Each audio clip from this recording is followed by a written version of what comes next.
اور اس کا آخری عشرہ جہنم سے آزادی کا ہے۔ تو عقل مند وہ ہے جو ان تینوں عشروں سے فائدہ اٹھائے اور اللہ کی رحمتوں کو بھی اپنے دامن میں جگہ دے، مغفرت بھی اللہ تعالیٰ سے طلب کرے اور جہنم سے آزادی کا پروانہ بھی حاصل کر لے۔ ایک مرتبہ حضور پاک علیہ الصلاۃ والسلام مسجد نبوی میں تشریف لائے تو حضور پاک علیہ الصلاۃ والسلام نے ممبر پر پہلا قدم رکھا، ممبر کی پہلی سیڑھی پر قدم رکھا تو آمین کہا، پھر اس کے بعد دوسری سیڑھی پر قدم رکھا تو آمین کہا، پھر تیسری سیڑھی پر قدم رکھا تو آمین کہا۔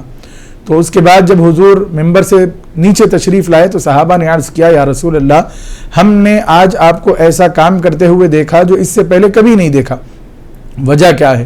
تو حضور پاک علیہ الصلاۃ والسلام نے ارشاد فرمایا کہ ابھی میرے پاس جبرائیل امین علیہ السلام حاضر ہوئے تھے، اور جب میں ممبر کی پہلی سیڑھی پر قدم رکھا تو انہوں نے دعا کی، انہوں نے یہ کہا کہ جس کو رمضان المبارک کا مہینہ ملے اور اس کی مغفرت نہ ہو تو ایسا شخص اللہ کی رحمت سے دور ہو جائے۔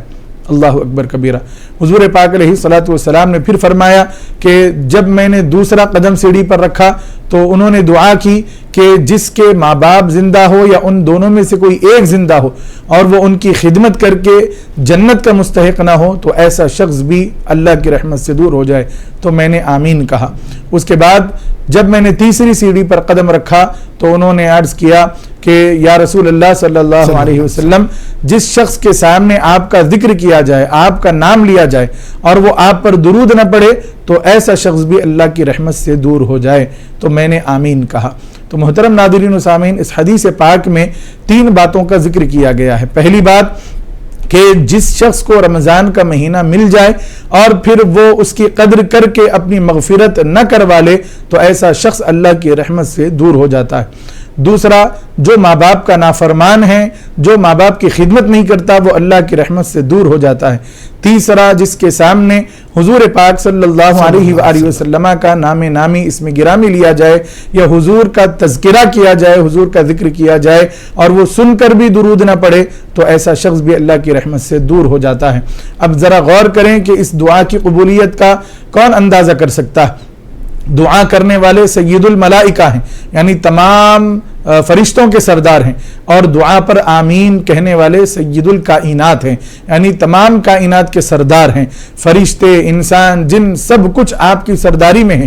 تو حضور پاک علیہ الصلاۃ والسلام کی اس حدیث پاک سے ہم کو یہ پتہ چلتا ہے کہ اگر رمضان المبارک کا مہینہ ہم کو مل جائے تو ہمیں پوری کوشش کرنی چاہیے کہ ہم اس رمضان کی قدر کریں اور ہماری مغفرت ہو جائے، اور ماں باپ کے ساتھ حسن سلوک کریں، اللہ کی رحمت کے مستحق ہو جائیں، اور حضور کا جب بھی نام لیں یا ذکر سنیں تو درود پڑھیں تو اللہ کی رحمت ہمارے شامل حال ہوگی۔ پہلا عشرہ ہے، اس میں کثرت سے اللہ کی رحمتیں بندوں پر نازل ہوتی ہے، تو ہمیں چاہیے کہ ہم اللہ کی رحمتوں سے فائدہ اٹھائیں۔ ان تینوں باتوں میں بھی اللہ کی رحمت سے دور ہونے کی دعا حضرت جبریل امین علیہ السلام نے کی ہے۔ تو اس سے اندازہ اس بات کا ہوتا ہے کہ اللہ کی رحمت بہت بڑی چیز ہے انسان کی کامیابی کے لیے۔ انسان کو اس کا عمل نہیں بچاتا بلکہ انسان کو اللہ کی رحمت بچاتی ہے۔ ایک مرتبہ حضرت سیدنا جابر رضی اللہ تعالیٰ عنہ سے روایت ہے کہ حضور پاک علیہ الصلاۃ والسلام نے پچھلی قوموں کے ایک شخص کا ذکر فرمایا، تو اس شخص کی عبادت کا ذکر اس طرح حضور نے فرمایا کہ اس شخص نے 500 سال اللہ کی عبادت کی تھی۔ وہ رہتا کہاں تھا؟ سمندر کے کنارے ایک پہاڑ تھا، ایک چوٹی تھی، وہاں پر وہ رہا کرتا تھا۔ جب بھی اس کو بھوک اور پیاس لگتی تو اللہ تعالیٰ نے اس کے لیے انتظام کر دیا تھا کہ ایک انار اس کو مل جاتا اور پانی کا چشمہ وہاں پر جاری تھا، میٹھے پانی کا، وہ اس کو پی لیا کرتا تھا۔ بس یہ اس کی غذا تھی اور وہ اللہ کی عبادت میں رہا کرتا تھا۔ 500 سال اس نے اسی طرح گزارے اور اس نے اللہ سے دعا کی تھی کہ مولا مجھے جب بھی موت آئے تو میں اس حالت میں مروں کہ میں سجدے میں رہوں۔ تو اللہ تعالیٰ نے ان کی دعا قبول فرما لی، ان کا انتقال ہو گیا، اللہ کی بارگاہ میں ان کو پیش کیا گیا۔ تو اللہ تعالیٰ نے فرمایا کہ اے فرشتوں، میرے اس بندے کو میری رحمت سے جنت میں داخل کر دو۔ تو اس نے کہا کہ اے اللہ، بلکہ میری عبادت سے تو مجھے جنت میں داخل کر دے۔ 500 سال عبادت انہوں نے کی اور ان کو بھروسہ عبادت پر رہا، تو اللہ تعالیٰ نے فرمایا کہ اے فرشتوں، اس کو میری رحمت سے جنت میں داخل کر دو۔ تو اس بندے نے پھر کہا کہ مولا مجھے میری عبادت کے صدقے تو جنت میں داخل کر دے، عبادت کے بدلے جنت میں داخل کر دے. تو اللہ تعالیٰ نے فرشتوں سے کہا کہ اے فرشتوں، میں نے اپنے اس بندے کو جو نعمتیں دی ہیں ان نعمتوں کو اور اس کی عبادت کو کمپیئر کرو، اس کا مقابلہ کرو، کون زیادہ ہے، میری نعمتیں زیادہ ہے یا اس کی عبادتیں زیادہ ہے، ذرا دیکھو تو صحیح. تو فرشتوں نے جب کمپیریزن کیا تو ایک آنکھ جو تھی اس کے بدلے میں 500 سال کی عبادت اس کی برابر ہو گئی. اللہ اکبر کبیرہ. پھر اللہ تعالیٰ نے ہاتھ دیے، کان دیے، ناک دی، زبان دی، پورا صحیح سالم جسم دیا، کھانے کے لیے کھانا، پینے کے لیے بہترین پانی، ساری زندگی اللہ کی نعمتوں میں رہا. تو اللہ تعالیٰ نے فرمایا ایک آنکھ کی نعمت کے شکرانے میں تیرے 500 سال کی عبادت ہو گئی، بتا اور جو میری نعمتیں میں نے دی ہیں اس کے لیے کیا لایا ہے. تو اس بندے نے کہا کہ اے اللہ تو مجھے اپنی رحمت سے ہی جنت میں داخل کر دے. تو اللہ تعالیٰ نے فرشتوں سے فرمایا کہ فرشتوں اس بندے کو میری رحمت سے جنت میں داخل کر دو. تو پتا چلا کہ عمل سے انسان جنت میں نہیں جائے گا. عمل کرنا ضروری ہے لیکن عمل پر بھروسہ ہم نہیں کر سکتے اور اللہ کی رحمت پر ہمیں بھروسہ کرنا چاہیے. اللہ تعالیٰ رحمت سے ہی بندوں کو جنت میں داخل فرماتا ہے. چلیے کالر ہمارے ساتھ جڑ گئے، ہم سے بات کریں گے. جی السلام علیکم. السلام علیکم. وعلیکم السلام. جی کہاں سے بات کر رہے ہیں؟ میرا یہ سوال تھا کہ اگر قرآن میں سجدے آتے نا، قرآن پڑھتے سنتے تھے تو وہ سجدے پوری قرآن مکمل ہو گئے ہم میں سے 14 سجدے کر سکتے ہیں یا نہیں تو پڑھتے جو ٹائم پہ سجدہ آیا تو سب کر سکتے ہیں؟ ٹھیک ہے چلیے بالکل انشاءاللہ. اور ایک کوشچن تھا، اگر روزے کی حالت میں جنڈ کو ہم ایسا کچھ بھی اپن درد رہا تو لگا لے سکتے کیا جسم کو؟ کوئی بام وغیرہ جیسے لگاتے ہیں، ہاں تیل وغیرہ بام وغیرہ. ٹھیک ہے تیل وغیرہ بام وغیرہ لگا ٹھیک سکتے ہے. ہیں. چلیے بہت بہت شکریہ. مفتی صاحب بہن کے 2 سوال ہیں. وقت ہو چلا ایک بریک کا، بریک کے بعد آئیں گے تو انشاءاللہ اس کے سوال کا جواب دیا جائے گا. ناظرین آج کا جو ہمارا عنوان ہے وہ ہے پہلا عشرہ.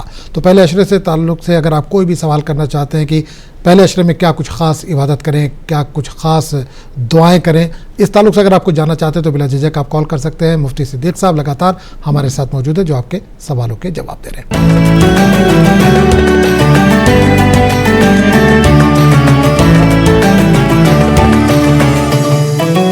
ایک بار پھر آپ کا بہت بہت استقبال ہے. آپ دیکھ رہے ہیں افطار ٹائم اور مفتی صدیق صاحب لگاتار ہمارے ساتھ موجود ہے جو آپ کے سوالوں کے جواب دے رہے ہیں. اگر آپ کے ذہن میں بھی کوئی سوال ہے، آج کا جو ہمارا عنوان ہے وہ ہے پہلا عشرہ. پہلے عشرے میں کیا کچھ خاص عبادت کریں، اگر اس تعلق سے جاننا چاہتے ہیں تو بلا جھجک آپ کال کر سکتے ہیں. نمبر لگاتار ٹی وی اسکرین پر موجود ہے، نمبر نوٹ کر کے آپ سوالات کے ساتھ تیار ہے. تھوڑی دیر میں انشاءاللہ کالرز کو پھر سے شامل کریں گے. تو مفتی صاحب بہن نے ایک کال کیا تھا کہ سجدے کے تعلق سے کہ قرآن شریف پڑھ رہے ہیں، 14 سجدے ہیں اس میں، تو پورا قرآن شریف مکمل کر کے وہ پڑھیں یا جیسے جیسے سجدہ آئے اسی وقت کریں، یا جس وقت تلاوت وہ کر رہی ہوں سجدہ آئے تو وہ لیکن پورا پارا اگر پڑھنا چاہ رہی مکمل کر کے سجدہ کریں، کیا بہتر ہے طریقہ؟ بسم اللہ الرحمن الرحیم. محترم ناظرین و سامعین، جب بھی قرآن پاک میں ہم سجدے کی آیت پڑھتے ہیں تو فوراً سجدہ کرنا ہم پر واجب ہوتا ہے. تو افضل طریقہ اور سنت رسول صلی اللہ علیہ وآلہ وسلم یہی ہے کہ ہم جیسے ہی قرآن کی وہ آیت جس میں سجدہ ہے پڑھیں تو فوراً سجدے میں چلے جائیں. اور اگر پارا مکمل کر کے ہم سجدہ کرنا چاہتے ہیں تو اس کی بھی اجازت ہے، اور اگر پورا قرآن مکمل کر کے 14 سجدے ایک ساتھ کرنا چاہتے ہیں تو اس کی بھی اجازت ہے. لیکن بہتر نہیں ہے کہ مکمل قرآن پڑھنے کے بعد 14 سجدے کیے جائیں، یہ بہتر نہیں ہے. اس کی وجہ یہ ہے کہ کبھی ہم سے غفلت ہو جاتی ہے، کبھی ہم بھول جاتے ہیں، اور کبھی ہمیں نفس بہکاتا ہے، رمضان کے علاوہ میں شیطان ہمیں بہکاتا ہے تو ہم بھول سکتے ہیں. اور اگر ہم بھول گئے تو پھر ہمیں گناہ ہوگا، کیونکہ یہ سجدہ واجب تھا اور ہم نے واجب ترک کر دیا، اس کا گناہ ہمارے ذمے رہے گا. لہٰذا افضل طریقہ، بہتر طریقہ اور سنت رسول صلی اللہ علیہ وآلہ وسلم یہی ہے کہ ہم جیسے ہی سجدے کی آیت پڑھیں قرآن بند کریں اور سجدے میں چلے جائیں. سجدہ کرنے کا طریقہ یہ ہے کہ آپ ٹھہر جائیں، سجدے کی نیت کر کے آپ سجدے میں جائیں، اللہ اکبر کہہ کر. رکوع میں نہیں جانا ہے، نہیں رکوع میں نہیں جانا ہے، ڈائریکٹ سجدے میں جانا ہے. ٹھہرنے کے بعد اللہ اکبر کہہ کر سجدے میں جائیں اور تسبیح پڑھیں جو سجدے کی تسبیح ہوتی ہے. جتنا آپ کا من کریں، 3 مرتبہ 5 مرتبہ 7 مرتبہ جتنا بھی آپ پڑھنا چاہتے ہیں پڑھیں.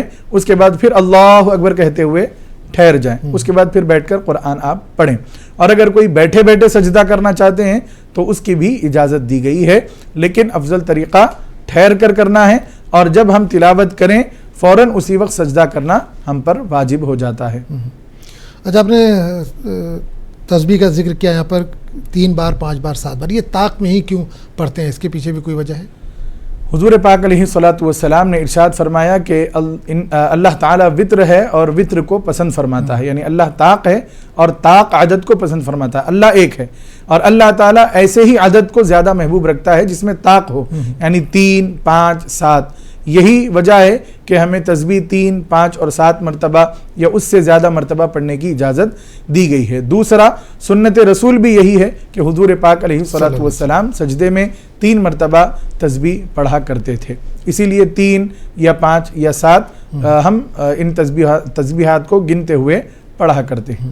اچھا بہن کا ایک اور سوال تھا، بام ہے یا تیل ہے، سر میں تیل لگانا ہے۔ اچھا تیل میں بھی کئی کنڈیشن، ایک تو نارمل تیل آتا ہے، ایک کولنگ تیل آتا ہے جو ٹھنڈا کر دیتا ہے بالکل سر کو، تو کیا روزے کی حالت میں اس کو استعمال کر سکتے ہیں؟ بسم اللہ الرحمن الرحیم۔ محترم ناظرین و سامعین، اگر کہیں درد ہو جسم میں، وہاں پر بام وغیرہ لگانا چاہتے ہیں تو بالکل اس کی اجازت ہے، روزے کی حالت میں بھی آپ لگا سکتے ہیں۔ سر میں تیل وغیرہ بھی لگایا جا سکتا ہے، اور اگر ٹھنڈک کے لیے بھی لگا رہے ہیں تو اس کی بھی اجازت ہے۔ لیکن اگر ایسا تو نہیں ہے کہ کوئی تیل دماغ تک پہنچ جائے، کیونکہ دماغ تک اگر کوئی چیز پہنچ جاتی ہے یا معدے تک اگر کوئی چیز پہنچ جاتی ہے تو پھر اس سے روزہ ٹوٹ جاتا ہے۔ تو تیلوں میں تو ایسا کوئی معاملہ نہیں ہے کہ وہ دماغ تک پہنچ جائے، اسی لیے علماء اکرام نے اجازت دی ہے کہ آپ سر میں تیل لگا سکتے ہیں۔ آپ جو تیل استعمال کرتے ہیں وہ تیل آپ ضرور لگائیں۔ تو چلیے ناظرین، افطار ٹائم میں آج کا جو ہمارا عنوان ہے وہ ہے پہلا عشرہ۔ اگر آپ کے ذہن میں بھی کوئی سوال ہے تو بلا جھجک آپ کال کر سکتے ہیں۔ مفتی صدیق صاحب لگاتار ہمارے ساتھ موجود ہیں، آپ کے سوالوں کے جواب دے رہے ہیں۔ نمبر لگاتار ٹی وی اسکرین پر موجود ہے، نمبر نوٹ کر کے آپ سوالات کے ساتھ تیار رہیے، تھوڑی دیر میں پھر سے کالرز کو انشاءاللہ شامل کریں گے۔ مفتی صاحب، پہلے عشرے کے تعلق سے ہم لگاتار بات کر رہے ہیں، پہلے عشرے کو رحمت کیوں قرار دیا گیا ہے؟ کیا دوسرے اور تیسرے عشرے میں بندے کو رحمت نہیں ملتی اللہ کی؟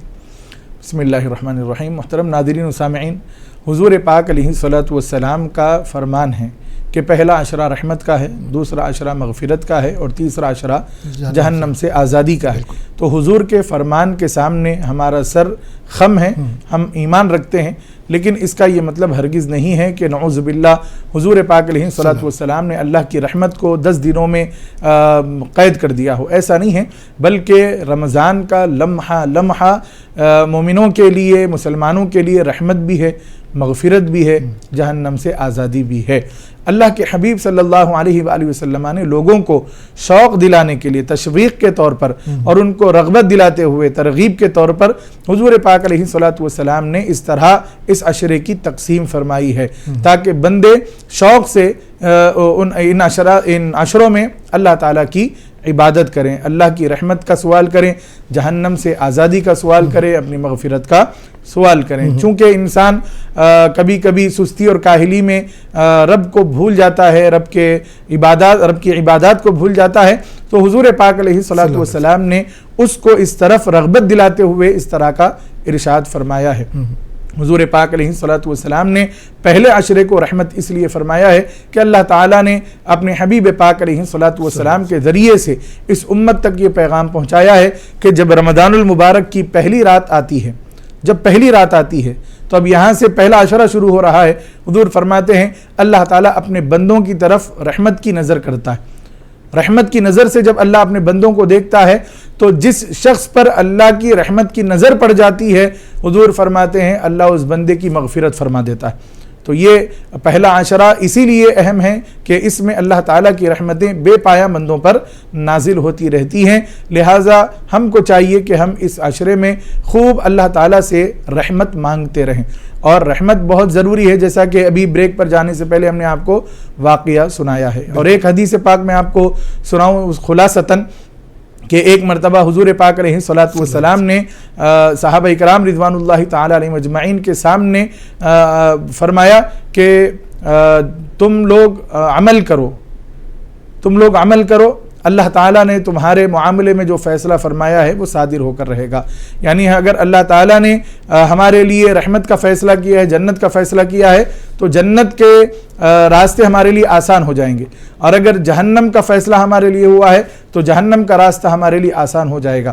حضور پاک علیہ الصلوۃ والسلام نے صحابہ کرام رضوان اللہ تعالی علیہم اجمعین کو بڑے ہی ترغیب کے ساتھ رغبت دلاتے ہوئے اور حضور پاک علیہ الصلوۃ والسلام نے اس طرف توجہ دلاتے ہوئے عمل کے بارے میں یہ فرمایا کہ تم عمل کرتے رہو، اللہ تعالیٰ سے اس کی رحمت مانگتے رہو۔ تو اللہ کے حبیب صلی اللہ علیہ وآلہ وسلم سے صحابہ نے عرض کیا یا رسول اللہ کیا انسان کو کوئی عمل فائدہ نہیں دے گا، آپ کا بھی عمل آپ کو فائدہ نہیں دے گا؟ تو حضور پاک علیہ الصلوۃ والسلام نے ارشاد فرمایا ولا انا الا برحمت من اللہ، میرا عمل بھی مجھے فائدہ نہیں دے گا الا یہ کہ اللہ رحمت فرمائے۔ حالانکہ حضور پاک علیہ الصلوۃ والسلام کا ایک عمل سارے انسانوں کے تمام اعمال پر بھاری ہے، لیکن حضور نے کیسا شوق دلایا صحابہ کرام کو کہ تم اللہ تعالیٰ سے اس کی رحمت مانگو، عمل کرتے رہو، رحمت مانگتے رہو، عمل کے بھروسے پہ مت بیٹھ جاؤ کہ عمل جنت میں لے جائے گا، بلکہ جنت میں اللہ کی رحمت لے جائے گی۔ اسی لیے ہم کو چاہیے کہ ہم اللہ کی رحمت کا سوال کریں۔ بالکل، کالر ہمارے ساتھ جڑ گئے ہیں، ان سے بات کریں گے۔ السلام علیکم۔ وعلیکم السلام بیٹا، میرے طرف سے آپ دونوں کو بہت بہت سلام، دعا آپ کا چینل اور ترقی کرے بیٹا۔ بہت بہت شکریہ، بہت بہت شکریہ۔ آمین۔ بیٹا تہجد کو اٹھے وقت تحت الوضو کی نماز پڑھ سکتے بیٹا؟ ٹھیک ہے، اور کوئی سوال؟ نہیں بیٹا، کیا تسبیحات پڑھنا ذرا بولو بیٹا، یہ تسبیحات پڑھنے سے میرے کو صحت ہے، صحت کے لیے تسبیح بیٹا۔ ٹھیک ہے، چلیے بہت مفتی صاحب تہجد کے تعلق سے جاننا چاہ رہی ہیں، ایک اور کالر ہمارے ساتھ جڑ گئے، پہلے ان سے بات کر لیتے ہیں۔ جی السلام علیکم۔ وعلیکم السلام۔ جی بتائیے کہاں سے بات کر رہی ہیں؟ سلام کٹا۔ جی سوال کیجیے اپنا۔ روزے کے کتنے فرائض ہیں؟ روزے کے فرائض، جی چلیے اور کوئی سوال؟ نہیں جناب۔ چلیے بہت بہت شکریہ۔ تہجد کے وقت تحت الوضو پڑھ سکتے ہیں، کیا پوچھ رہے ہو، کیا طریقہ ہوگا اس کا؟ بسم اللہ الرحمن الرحیم۔ محترم ناظرین و سامعین، جب بھی ہم وضو بنائیں تو 2 رکعت نفل نماز تحیۃ الوضو کی نیت سے پڑھنا یہ مستحب ہے، اور اللہ تعالیٰ کو بے حد پسند ہے کہ بندہ اس کی بارگاہ میں بہانے بہانے سے سر بسجود ہوتا رہے، سجدہ کرتا رہے، عبادت کرتا رہے۔ تو آپ جب بھی وضو بنائیں، صرف تہجد ہی کی بات نہیں ہے، جب بھی آپ وضو بنائیں اور مکروہ وقت نہ ہو تو آپ 2 رکعت تحیۃ الوضو کی نفل نماز ادا کر سکتے ہیں۔